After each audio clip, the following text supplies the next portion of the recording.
Swastiastu. Salam harmoni. Perkenalkan, nama saya Kadek Mendayani dengan NIM 2411031143. Perkenalkan, nama saya Kadek Dina Prayudi, NIM 2411031146.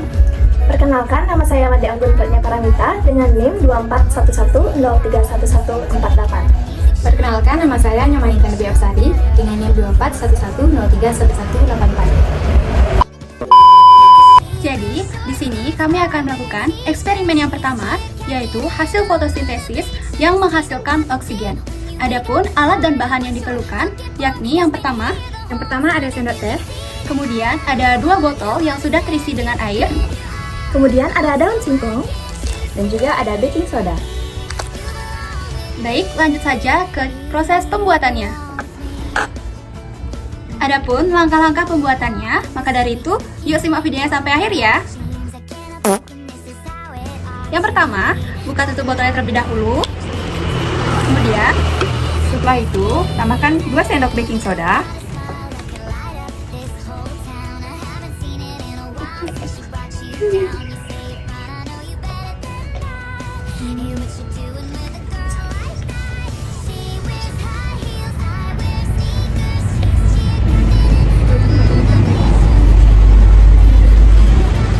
tutup botolnya, kemudian kita ratakan baking sodanya.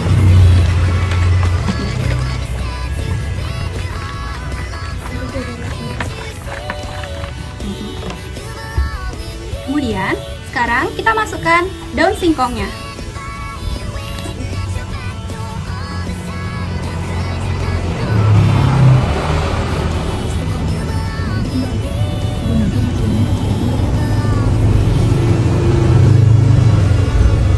Tutup botolnya dengan rapat.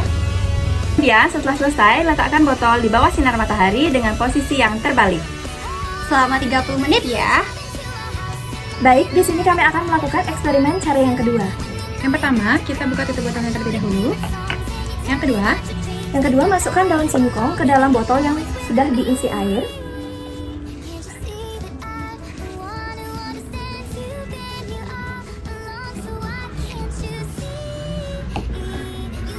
Dan yang terakhir, kita tutup botolnya kembali. Kemudian, kita letakkan di bawah sinar matahari selama 30 menit dan diposisikan dengan terbalik. 30 menit ya.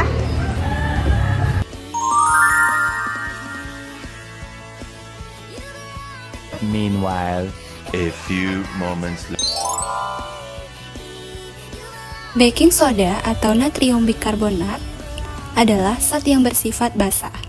Ketika baking soda larut dalam air, ia dapat bereaksi dengan asam yang mungkin terkandung dalam daun singkong atau di lingkungan sekitar. Jika ada zat asam pada daun singkong seperti residu asam dari tanah atau senyawa alami, maka reaksi antara natrium bikarbonat dan asam akan menghasilkan karbon dioksida atau CO2 yang berbentuk gas. Gas CO2 inilah yang menyebabkan munculnya buih di permukaan air.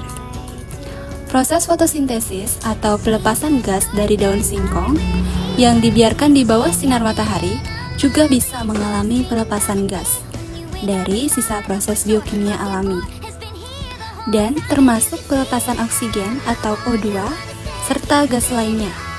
Hal inilah yang bisa terjadi karena daun singkong yang terkena panas matahari melepaskan air atau gas dari sel-selnya. Pelepasan gas dari proses biologis. Daun singkong, seperti kebanyakan tanaman, mengandung senyawa organik dan air di dalam sel-selnya. Ketika daun singkong terkena sinar matahari, sel-sel daun bisa rusak atau berubah. Proses ini bisa menyebabkan pelepasan gas dari dalam daun, seperti oksigen atau O2 yang terperangkap dalam daun atau karbon dioksida atau CO2 yang dihasilkan dari aktivitas biokimia. Selain itu, ada reaksi kimia senyawa di dalam daun. Daun singkong mengandung berbagai senyawa kimia alami seperti saponin atau tanin. Ketika daun ini terkena panas, senyawa-senyawa tersebut bisa larut dan bereaksi dengan air yang bisa menghasilkan buih. Saponin ini misalnya adalah zat yang dikenal menghasilkan buih saat bercampur dengan air. Dengan demikian, reaksi yang berisi campuran baking soda menghasilkan buih yang lebih banyak dibandingkan dengan reaksi yang tanpa baking soda. Lanjut, kita ke eksperimen yang kedua.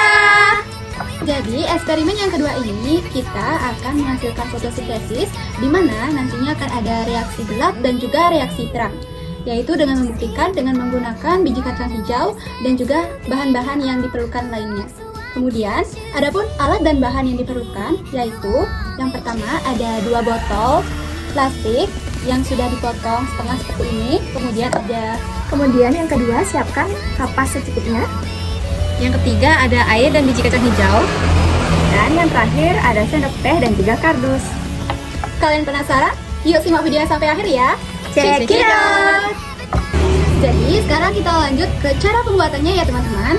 Jadi yang pertama-tama itu kita perlu 2 helai kapas yang akan dimasukkan ke dalam botol. Ini ya. Masukkan ke masing-masing botol 2 helai kapas. Susunannya seperti ini ya, agar terlihat rapi. Kemudian masukkan ke botol yang kedua. Ini ya. Kemudian yang kedua, berikan tetesan air secukupnya.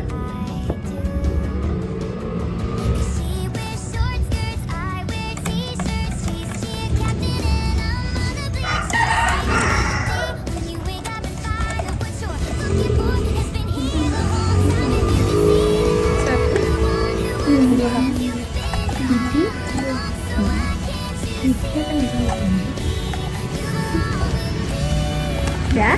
Cara yang ketiga, kita masukkan biji kacang hijau yang sudah kita pilih. Masing-masing kita isi 10 biji.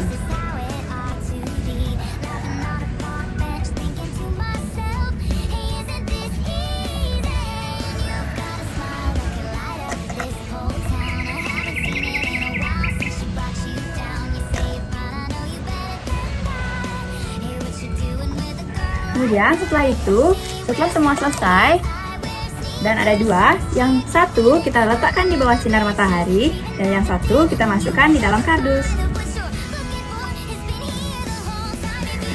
Jadi teman-teman perlu diingat kembali, untuk yang di dalam kardus itu merupakan reaksi gelap, sedangkan untuk yang di bawah sinar matahari itu merupakan hasil fotosintesis dalam reaksi terang.